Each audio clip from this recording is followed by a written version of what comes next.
महाराष्ट्र के भंडारा में Rashtravadi Congress party Sharad Pawar गठ की ओर से नीट पेपर लीक और टीईटी परीक्षा घोटाले के विरोध में जिला कलेक्टर कार्यालय पर विशाल मोर्चा निकाला गया।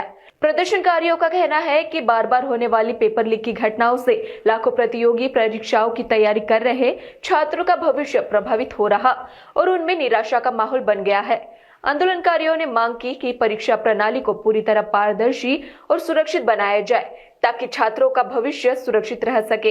इस दौरान प्रदर्शनकारियों ने महाराष्ट्र के शिक्षा मंत्री दादा भुसे और केंद्रीय शिक्षा मंत्री धर्मेंद्र प्रधान से नैतिक जिम्मेदारी लेते हुए इस्तीफे की मांग की है।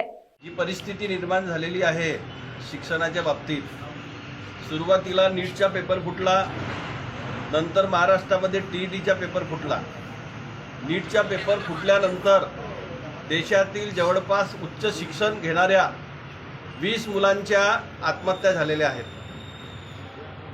काक्रोच जनता पार्टीचे संस्थापक अभिजित दिपके जंतर मंतरवर त्यांचं आंदोलन सुरू आहे आणि त्या आंदोलनामध्ये त्यांची मागणी आहे की देशाचे केंद्रीय मंत्री धर्मेंद्र प्रधान यांचा राजीनामा द्या। पण आतापर्यंत सरकारला कुठल्याही प्रकारची जाग आलेली नाही। वारंवार पेपर फुटीमुळे मुलं उच्च शिक्षण घेणारे डिप्रेशनमध्ये गेलेले आहेत आणि या सगळ्या सुरुंग हा भारतीय जनता पक्षाकडेच जातो अशी परिस्थिती निर्माण झालेली आहे। नीटचा पेपर फुटला, त्याची चौकशी सुरू झाली आणि त्या चौकशीमध्ये भाजपच्याच संपर्कात असलेल्या लोक हे आरोपी बनलेले आहेत।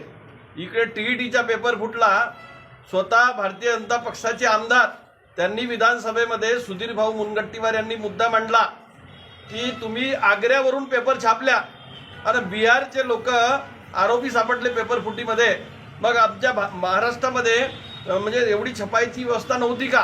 म्हणजे स्वतः सत्ता पक्षाचे आमदार सरकारला घरचा अहीर देत आहेत। म्हणजे वस्तुस्थिती त्यांनी शासनाच्या समोर मांडली, सभागृहात मांडली, महाराष्ट्राच्या समोर मांडली, देशाच्या समोर मांडली, तरीही अशा प्रकारचे प्रकार होत असल्यामुळे पोरं हे डिप्रेशनमध्ये चाललेले आहेत। गरिबाचे पोरं उच्च शिक्षण घेण्यासाठी जातात, पण पेपर फुटीमुळे त्यांच्या शिक्षण कुठल्याही कामात येत नाही। अशी परिस्थिती निर्माण झालेली आहे। भंडारा जिल्ह्यामध्ये अनेक अकादमी आहेत आणि त्या अकादमीच्या माध्यमातून पोरं उच्च शिक्षण घेत आहेत, शेतकऱ्यांचे पोरं घेत आहेत, गरिबांचे पोरं शिकत आहेत आणि ज्या वेळेस पेपर फुटीच्या घटना घडतात त्यावेळेस त्यांना निराशा येते आणि परिणाम असा होतो की त्यांना आत्महत्या कराव्या लागतात। आणि या परिस्थितीत आता इकडे लोकसभेमध्ये अधिवेशन सुरू आहे, विधानसभेचे अधिवेशन सुरू आहे।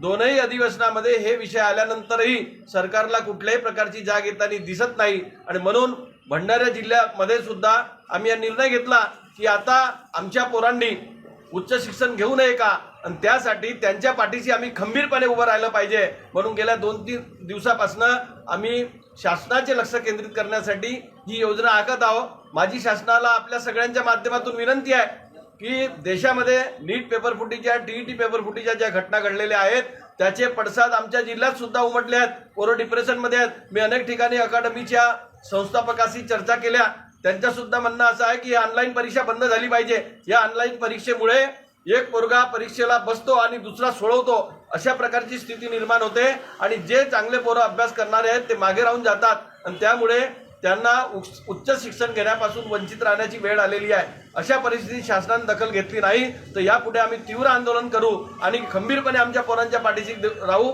या जिल्ह्यामध्ये जे उच्च शिक्षण घेणारे मुलं आहेत त्यांच्या अनेक समस्या आहेत, या समस्याचं निवेदन आम्ही मुख्यमंत्र्याला माननीय जिल्हाधिकाऱ्याच्या मार्फत देणार आहोत आणि त्या समस्या मुख्यमंत्र्यांनी, राज्य सरकारने, केंद्र सरकारने सोडवाव्या अशी आमची मागणी आहे। माझी आपल्या माध्यमातून NTV 24 के लिए भंडारा से राकेश श्यामकुवर की रिपोर्ट।